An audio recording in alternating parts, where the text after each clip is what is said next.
Falar do Cobrinha, né? Falar de uma terceira pessoa assim é difícil, né? Porque assim, a gente, esse programa vai falar do próximo, né? E é difícil falar da pessoa em si, né?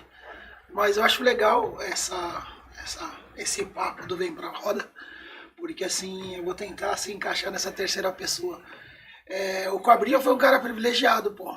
Muito privilegiado, porque assim, ele veio de uma família de pai, tio, pai e 8 irmãos, né?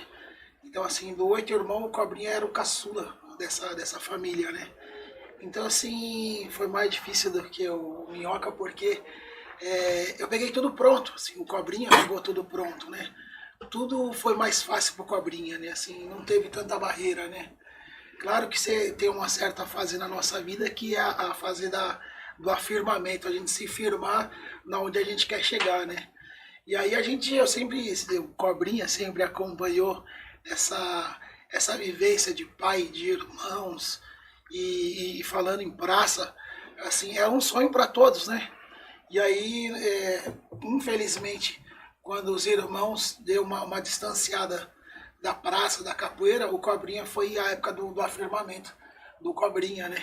E aí ele já pegou pronto na praça, pegou com respeito do mestre Joel, pegou com a herança também, que era o mestre Ananias e outros mais, como o mestre Paulão, o mestre Cavaco, o mestre Miné, que era um grupo, né, de parceiros, né? Nós falamos um só, né? Que o nosso maior problema na antiga, que eu não participei dessa época, mas na antiga era a briga, que não era briga, mas assim, era meio que uma briga assim, que não deixar a galera do Rio tomar conta de São Paulo. Então, assim, esse maior problema era esse. Então, essa junção desses mestres por estar junto, né? Então, assim, foi passando, foi mudando, e aí tá o Cobrinha hoje fazendo essa mesma junção, na mesma ideia, né? De mudança, nessa ideia de agregar. E aí tá aí, Cobrinha, tá Mesquita e outros mais nessa vida. E aí tá o Cobrinha nessa história aí, eu acho que Bacana, é isso. mas tu falou aí que veio fácil nada, a responsabilidade sua é muito maior, que você carrega um legado com você, que você tem que segurar isso daí, né? Eu acho que só pra, pegando o gancho do Cobrinha, porque eu acho que ele fica meio sem jeito de falar sobre ele mesmo, mas eu pude ver exatamente isso acontecer de perto, né? Eu lembro claramente das pessoas falando, olha lá, é o filho do mestre Joel.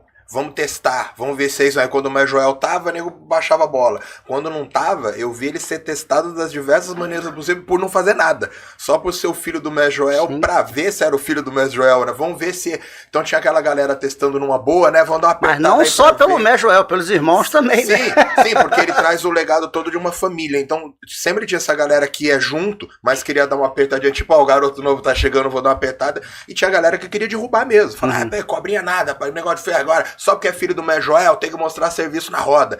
Então eu vi isso acontecer de perto e muita gente, depois que ele se firmou como capoeirista, que ele fez o nome dele jogando, mudou, né? Então eu acho que o Minhoca também pode acompanhar essa caminhada, né? Então tinha o Cobrinha, filho do Mestre Joel, que é filho, mas não quer dizer muito. Porque no fim, quando você entra na roda, você tem que fazer. Sim. E obviamente ele já era capoeirista, mas ele teve que seguir. Porque eu tenho isso muito claro na minha cabeça, assim, da galera falando mesmo. Tem assim, a cobrança, né? E comprando o jogo com ele, e covardia acontecendo, e nego no meio embolando. Eu acompanhei isso muito perto, assim.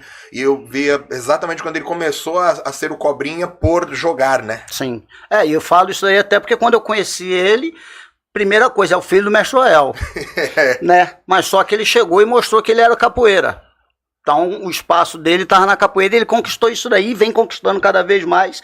E bacana a gente poder estar falando isso, porque começa a trazer um outro olhar, né, para outras pessoas que têm parentes também na capoeira, que às vezes fica na sombra. Porque às vezes a pessoa não cresce porque outras pessoas acabam falando, não é igual o pai, não é igual não. Mas é cada um achando seu espaço, e tu conseguiu seu espaço na capoeira.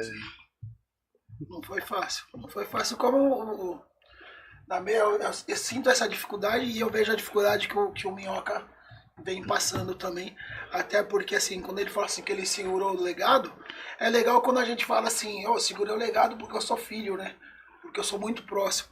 E ele foi uma barreira difícil, porque assim, ele não era filho, era uma pessoa branca, que infelizmente a capoeira ela tem essa advertência, né? E aí ele teve que manter o delegado por ser manter o legado por ser o aluno mais novo, né? E infelizmente ele rompeu barreira, porque, né, meu, todo mundo espera um negrão, espera outra coisa, e quando o cara tá ali, o cara, e eu acompanhei muito, né?